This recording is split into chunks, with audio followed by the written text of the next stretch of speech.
The Rwandan genocide lasted 100 days and left approximately 800,000 people dead. As the brutal killings continued, the world stood idly by and watched the massacre.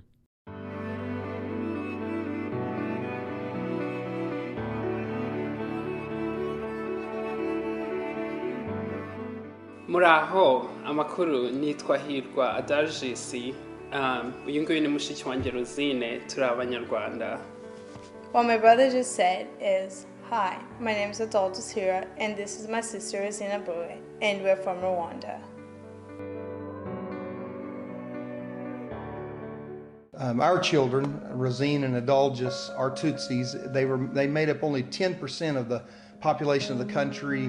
The Hutus made up about 90% of the country. But the Tutsis were in positions of power in the country because when the Belgians and the French had colonized Rwanda, they had placed the Tutsis in control of a lot of the government positions. There were over 800,000 people killed in a span of just 100 days. And when you think about living on the streets in Rwanda and in the towns and really what that looks like, the dead bodies, the burned bodies, the blood in the streets. And when you think about the little kids who would witness this, their parents being burned in front of them or slaughtered in front of them, that was a very powerful message that was sent not only to the people of Rwanda, but also to people watching around the world. Our children's mother and father and Adultus and their two older brothers escaped. They were walking with a large group, and they were attacked by a group of Hutus, and their father and most of their cousins and aunts and uncles were all murdered.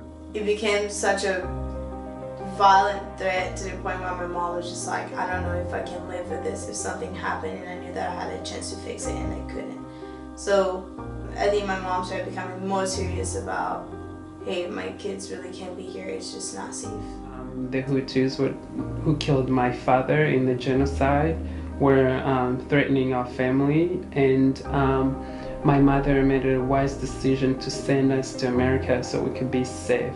Rosine and Adultus are only two of the 2 million refugees that the genocide left behind.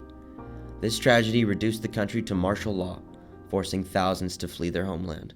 They attempted to get visas for the family to come to America on a pilgrimage, but they would not give a visa to anyone over 18. And so she made the decision, very difficult decision, to send her 15-year-old son and her 12-year-old daughter to America on their own. Right before we took off, my mom looked at my brother and I, and he was like, oh, dang it, like I forgot my purse. She told us she was coming with us, so we thought we were going to fly with her.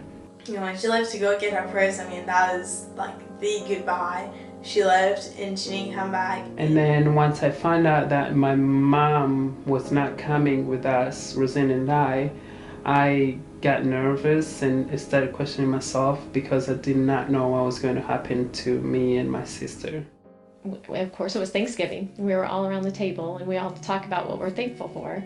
And I was starting to have kind of a hard time after 15 years of wanting children. And she mentioned that she wished that we could have children by Christmas. Of course, we don't have any children, and we weren't in the process of having any children, and so I kind of giggled and afterward told her, you know, that's probably not something that you're going to get as children by Christmas, since it was already Thanksgiving. Bert said, Jamie, why do you keep asking for things that you know can't happen? And I said, well, you asked me, like if I asked God for what I truly wanted, that was what it would be. I immediately called her and said, Jamie, are you ready to have children in our home? She said, yes. I mean, we just prayed for this. Certainly, this could be our answer. And December 14th, we, through a long process, but December 14th picked up our children. Thank you from the bottom of my heart. You are welcome. You are welcome.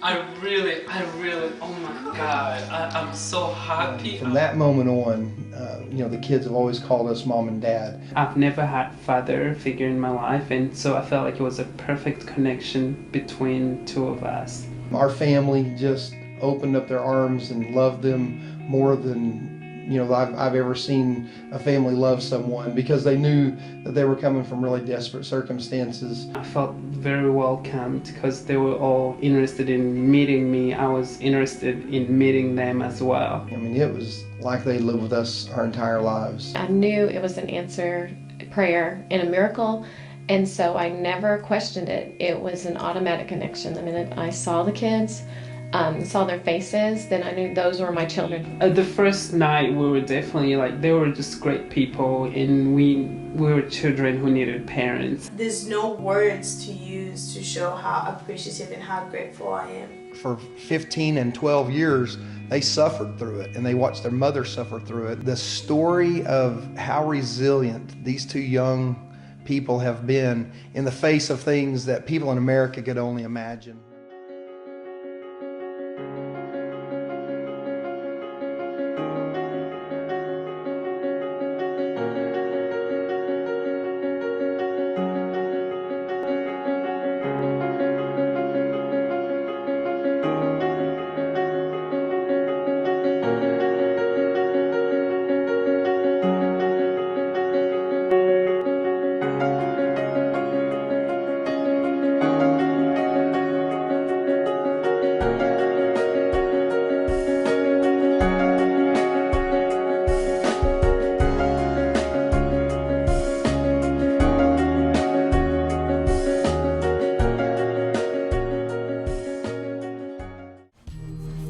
Rwanda, yeah, Rwanda. Hello? Hi, how are you? Ni Hirwa? Amakuru yawe?